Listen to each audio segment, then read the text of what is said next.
All right, welcome back. You see there's nothing on the table, but I'll show you a couple of things. Today is a bit of a different video because most of the time I show you knives that I made for other people. Today I'm going to show you knives that I made for me because at one point I decided I really need to be able to show someone something, and I started making, like, I think it's once a year I would make myself a new knife.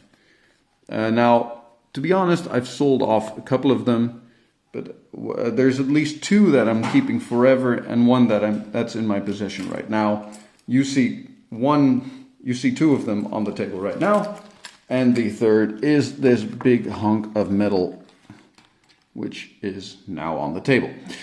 So it all started off with a good friend of mine giving me some Damascus for my birthday. And not only that, someone gave me this brick stamp at some point, and the handle material that's on here was also more or less a gift. So I figured I'll make something out of it. Now, the Damascus was kind of a weird shape, so it took a bit of tweaking and thinking and messing about to make it into something that I actually liked. But I turned it into this. And I call this model my Zawadi. Now, Zawadi is, I want to say Swahili, but it might be Zulu for gift. Because this knife was a gift. And I think other people should have the gift of a knife as well. Now, I have a couple more of these. Actually currently finished in M2 steel. Where is it? These were, I did a video on these at some other point. So these are M2 steel Zawadi's, because I liked the shape of it so much that I turned it into a line of knives. At an earlier point, already made like 3 or 4 of these, and they've all been sold. So I'm still making these. But this is the very first one. This is the prototype. This is the one that's been in my pocket for ages. So, first of all, the sheath. Like I said, it's a brick pattern stamping. I put my logo nice in the middle as if it's been bricked into the wall, which I thought was fun. The lining is deerskin, because that was also a gift from someone else. Someone I did a trade with, and he threw in some extra deerskin, which I really appreciate. So, Brad Moroni, if you're watching this, I like this. I'm actually using this. It's in here. Then the stamp was made by Luc Deals, and I saw him using that. Luc Deals for DLC Knives, and I saw him using that in his channel. I was like, that's cool. I would like one of those. And then when I at some point bought a knife, he just said, here, take this and you can keep it. And he just gave me the stamp, which is very generous of him. Thanks a lot, Luc. I really appreciate it.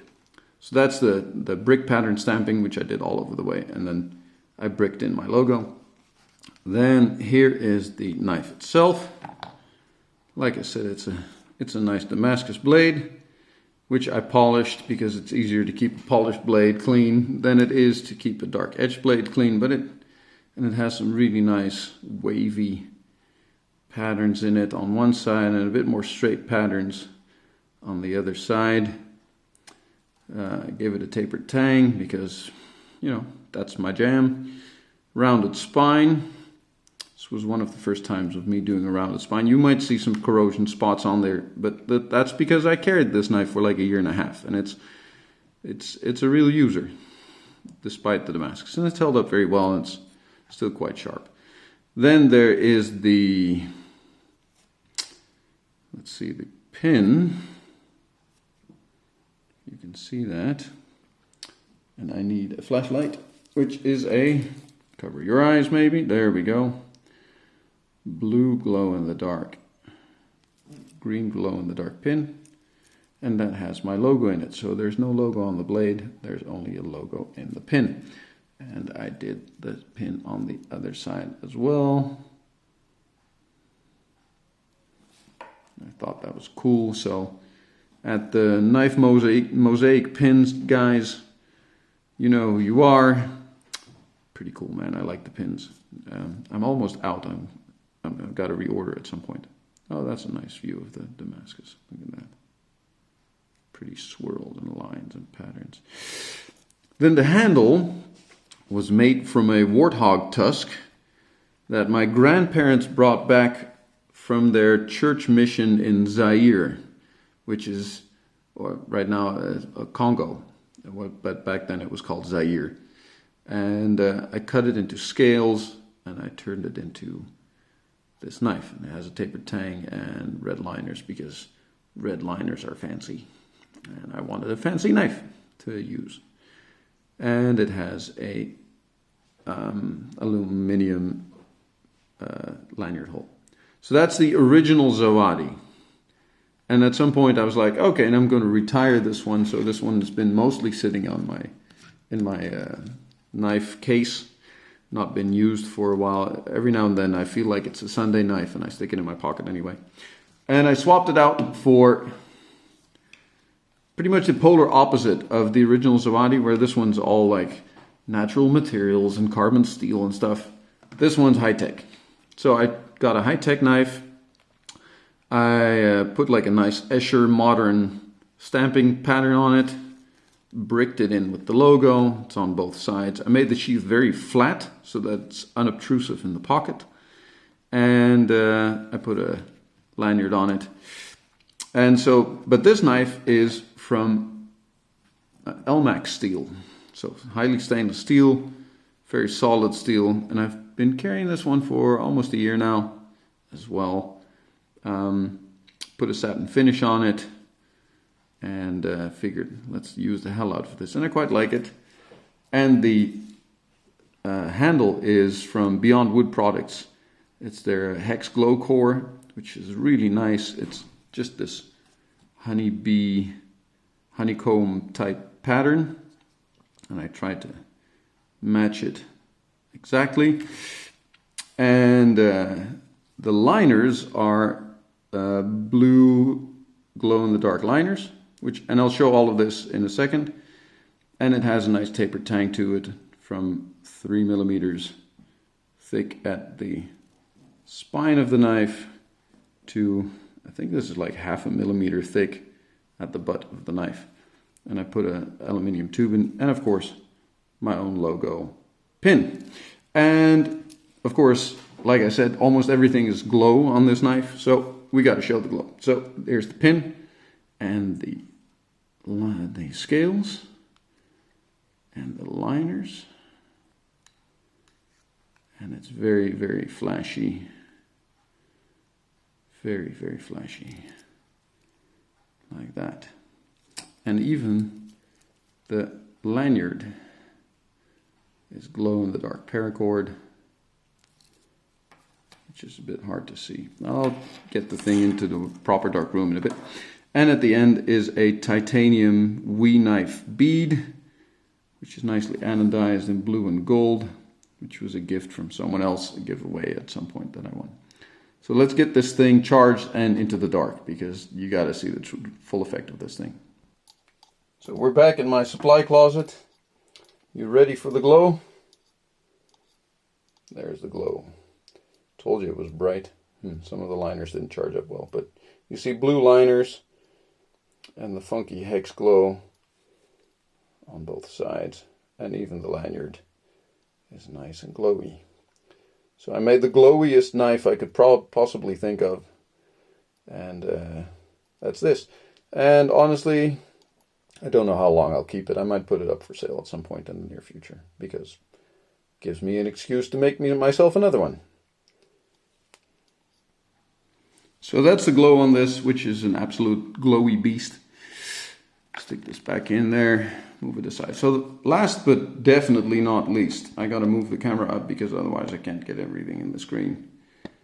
See my kids' junk on the table as well.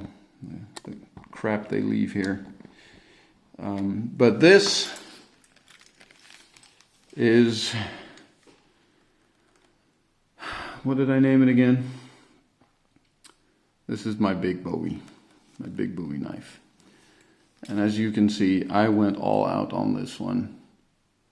I called it Hosmegos, which is the Greek for the Great, as in Alexander the Great or the Great Bowie. So this is the Hosmegos Bowie.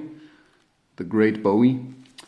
I stamped the whole thing to bits, did stamping and tooling even on the frog. The frog is separate, can be removed from the sheath like this, and you can see I stamped the hell out of that frog, made it all look pretty patterns. Put a loop on it, which has also been stamped. I created you can't really see the button, but it's a Damascus stud. The inlay is crocodile, dyed crocodile leather. It's a pretty solid, thick package. The sheath has been lined with pigskin. So let's open her up then. I might not be able to get the whole thing into view because I gotta like move way back to be able to get the whole thing. But the blade is, I think it's a 30 centimeter blade. It's a monster.